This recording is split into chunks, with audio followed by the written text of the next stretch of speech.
আসসালামু আলাইকুম প্রিয় দর্শক, অন্য মঞ্চের আলাপ চাইতায় আপনাদের সকলকে আমন্ত্রণ জানাচ্ছি। প্রিয় সুধী, যে যেখান থেকে দেখছেন সবাইকে অনেক অনেক প্রীতি ও শুভেচ্ছা। প্রিয় সুধী, আপনারা জানেন বাংলাদেশ একটি টার্মোয়েল সিচুয়েশনের ভিতর দিয়ে যাচ্ছে। 2024 সালের জঙ্গি উত্থানের পর আমেরিকার সহযোগিতায় ডক্টর ইউনূসের পৃষ্ঠপোষকতায় বাংলাদেশে যে জঙ্গিবাদের উত্থান হয়েছে, তারেক জিয়া যেটিকে প্রচ্ছন্নভাবে সাহায্য সহযোগিতা করে সমর্থন দিয়ে গিয়েছিলেন, তারপর সবার সহযোগিতায় তিনি ক্ষমতায় আসলেন। কিভাবে আসলেন? বাংলাদেশ আওয়ামী লীগ, যাদের মেজরিটি শেয়ার হোল্ড জনগণের কাছে, অর্থাৎ সবচাইতে বেশি ভোট যাদের, তাদেরকে ক্ষমতার বাইরে রেখে কিভাবে রাখলেন? তিনি ডক্টর ইউনূসকে বললেন যে আওয়ামী লীগকে যদি আপনি ক্ষমতার বাইরে না রাখেন, তাহলে বাংলাদেশে কোনো সরকার বদল হবে না, আবারও শেখ হাসিনা ক্ষমতায় আসবে, দিল্লি থেকে এসে বাংলার মসনদে আবারও ওই আওয়ামী লীগের অভিষেক হবে। এই কথা বলার পর ডক্টর ইউনূস বুঝলেন এবং অ্যাসেসমেন্ট করে দেখলেন সত্যি তাই, এবং সেটাই তিনি করলেন। আওয়ামী লীগের কার্যক্রম নিষিদ্ধ করে আওয়ামী লীগ বাদে নির্বাচন হলো। সেই নির্বাচনে বিশাল সংখ্যাগরিষ্ঠতা নিয়ে তারেক রহমান আসলেন। এখন বিষয় হচ্ছে, গরিবকে যদি আপনি একটি হাতি উপহার দেন, এখন হাতির খোরাক জোগানো এই গরিব মানুষের পক্ষে খুবই কঠিন হয়ে দাঁড়ায়। তারপরে যদি আপনার প্রতিবেশীরা, আপনার বন্ধুরা, আপনার রাষ্ট্রের যারা বন্ধু, তারা যদি আপনার প্রতি অসন্তুষ্ট থাকে, তাহলে কিন্তু আপনার পক্ষে এই হাতি পোষা সত্যিকারের কঠিন হয়ে দাঁড়ায়। তারেক রহমান ক্ষমতায় আসলেন। তিনি যখন, আপনারা জানেন যে তারেক রহমান এখন প্রধানমন্ত্রী হিসেবে ক্ষমতায় আছেন, কিন্তু এর আগে ব্রিটিশ আমলে যে দ্বৈত শাসন ছিল রবার্ট ক্লাইভের সময়ে, সেই দ্বৈত শাসনের মতো করে তিনি কিন্তু আরো একবার ক্ষমতা চালিয়েছিলেন। তার ক্ষমতাটি কেমন ছিল? তার মা প্রয়াত প্রধানমন্ত্রী খালেদা জিয়া ছিলেন দায়িত্বে, মানে তার দায়িত্ব ছিল কিন্তু কোনো ক্ষমতা ছিল না। আর তারেক রহমানের কোনো ক্ষমতা, দায়িত্ব ছিল না কিন্তু ক্ষমতা ছিল অগাধ। হাওয়া ভবনের মাধ্যমে তিনি খাম্বা বিলি করেছেন, তিনি বিদ্যুতের জন্য মহা কর্মযজ্ঞ করেছেন, কিন্তু এক ফোঁটা বিদ্যুৎও তিনি জাতিকে দিতে পারেননি। এবং তিনি যখন ক্ষমতার থেকে যান, তখন বাংলাদেশের অর্থনীতিকে রেখে গিয়েছিলেন $76 বিলিয়ন। 76 বিলিয়ন, খেয়াল করে দেখেন, $76 বিলিয়ন।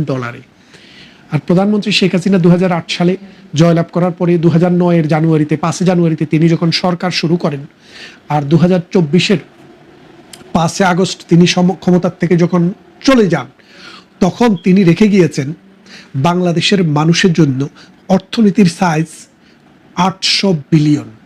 আপনারা যদি 76:800 যদি খেয়াল করে দেখেন, তাহলে কত গুণ এই অর্থনীতিকে বৃদ্ধি করা হয়েছে।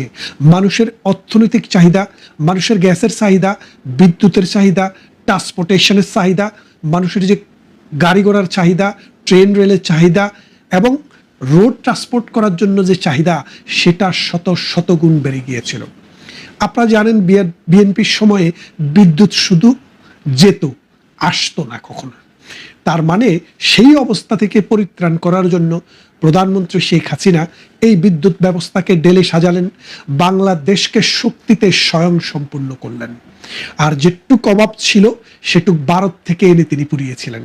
প্রধানমন্ত্রী শেখ হাসিনার সময়ে ভারত থেকে তিনি 400 মেগাওয়াট পর্যন্ত বিদ্যুৎ তার দিয়ে ঢাকাতে এনেছিলেন, এবং আদানির কাছ থেকে আরো 1600 মেগাওয়াট, মোট 2000 মেগাওয়াট বিদ্যুৎ ভারত আমাদেরকে দিয়েছিল। আমরা টাকা দিয়েছি, কিন্তু টাকা দিলেই যে সবকিছু পাওয়া যায় না, এখন তো বুঝলেন। আজকে বাংলাদেশের কি অবস্থা? আজকে বাংলাদেশে বিদ্যুৎ নেই, আজকে বাংলাদেশে গ্যাস নেই, আজকে বাংলাদেশে কারখানা বন্ধ হয়ে যাচ্ছে, লক্ষ লক্ষ মানুষ বেকার হয়ে যাচ্ছে। এখন ভারতের কাছে হাত পাতা ছাড়া তারেক রহমানের বিকল্প কোনো পথ নেই। আপনি খেয়াল করে দেখেন, প্রধানমন্ত্রী শেখ হাসিনা যখন ক্ষমতায় ছিলেন, তিনি চুক্তি করেছিলেন কাতারের সাথে। কিসের জন্য? এলজি গ্যাসের জন্য। যেই গ্যাসের ভ্যালু প্রধানমন্ত্রী শেখ হাসিনার সাথে ভিত্তিমূল্য ছিল $9 থেকে $11। এই পিটার হাস, এই বাটপার যে বাংলাদেশের রাজনীতিতে হস্তক্ষেপ করেছিল, অবৈধ টাকা এখানে পেনিট্রেট করিয়েছিল, তাকে খুশি করার জন্য কাতারের চুক্তিটি না রেখে এই পিটার হাসের সাথে চুক্তি করা হলো $44। খেয়াল করে দেখেন, আমাদের গ্যাস কিন্তু ভারত থেকেও আসতে পারে, আমাদের গ্যাস রাশিয়া থেকে আসতে পারে, আমাদের গ্যাস ইরান থেকে আসতে পারে। এখন খেয়াল করে দেখেন, ইরানের সাথে তাদের সম্পর্ক খারাপ, রাশিয়া তাদেরকে বিশ্বাস করে না, রাশিয়ার বিরুদ্ধে মিথ্যা অভিযোগ তুলেছে, ভারতের সাথে তারা চোখে চোখ রেখে কথা বলার প্রকল্প নিয়েছে, কিন্তু এখন চোখে চোখ রাখা তো দূরের কথা, এখন পায়ের কাছেও চোখ রাখতে সাহস করছে না। কেন?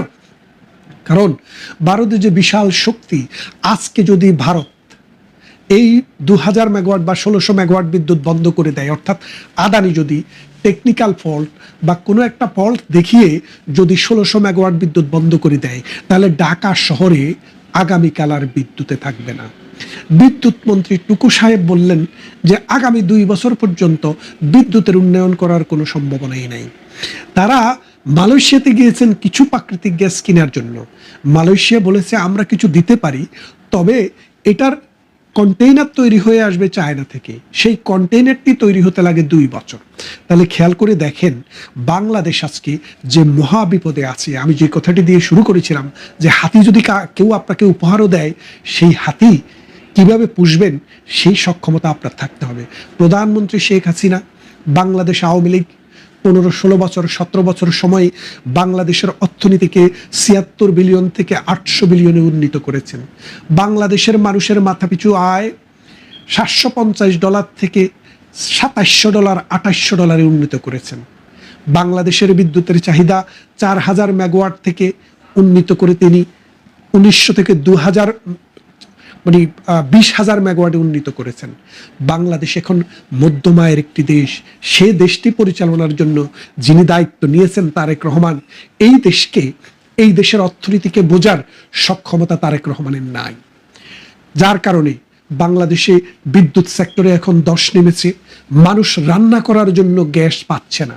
শুধু কি তাই, বাংলাদেশে যে উৎপাদন ব্যবস্থার উপরে ভিত্তি করে আমরা $70 বিলিয়ন প্রতি বছর বিদেশ থেকে ফরেন কারেন্সি আমদানি করি, সেই উৎপাদন ব্যবস্থার প্রাণ যে গার্মেন্টস সহ অন্যান্য ফ্যাক্টরি, সেই ফ্যাক্টরিগুলো বন্ধ হয়ে যাচ্ছে গ্যাসের অভাবে, এবং অসংখ্য কর্মী বেকার হয়ে যাচ্ছে।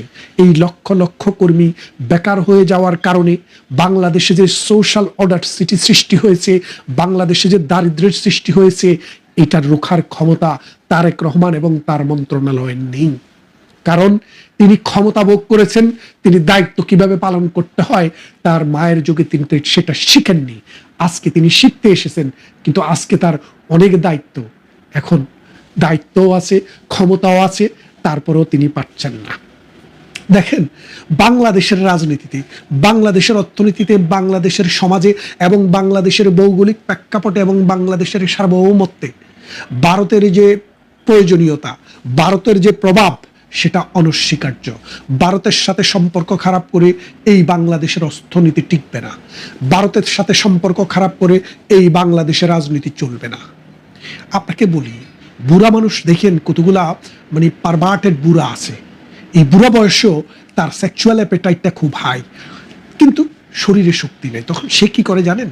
বায়াগ্রা খায়। তো বায়াগ্রা খাইলে শরীরে আগুনের মতো করে শক্তি আসে, আবার 5 মিনিট 10 মিনিট পরে এমনভাবে পুড়া যায়, বাঁচবে কিনা সেটারও নিশ্চয়তা থাকে না।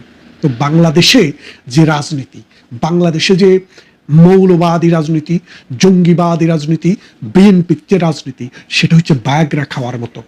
তাদের বিএনপির নেতাকর্মী, বিএনপির যে মার্কেট, সেই মার্কেটটা হচ্ছে মৌলবাদী, জঙ্গি এবং এন্টি ভারত সেন্টিমেন্টের মানুষ। এই এন্টি ভারত সেন্টিমেন্টের মানুষ 1971 সালে বাংলাদেশ চায়নি, এবং বাংলাদেশ একটি অসাম্প্রদায়িক চেতনার রাষ্ট্র হোক সেটি চায়নি। বাংলাদেশ সকল মানুষের, সকল ধর্মের, সকল ব্যক্তির হোক সেটিও তারা চায়নি। সুতরাং তারেক জিয়াও সেটি চাইতে পারেন না। তারা ভারতের সাথে নানান দান দরবার করতে চেয়েছেন, শেখ হাসিনাকে ফেরত চান, অথচ শেখ হাসিনা নিজেই আসতে চায়।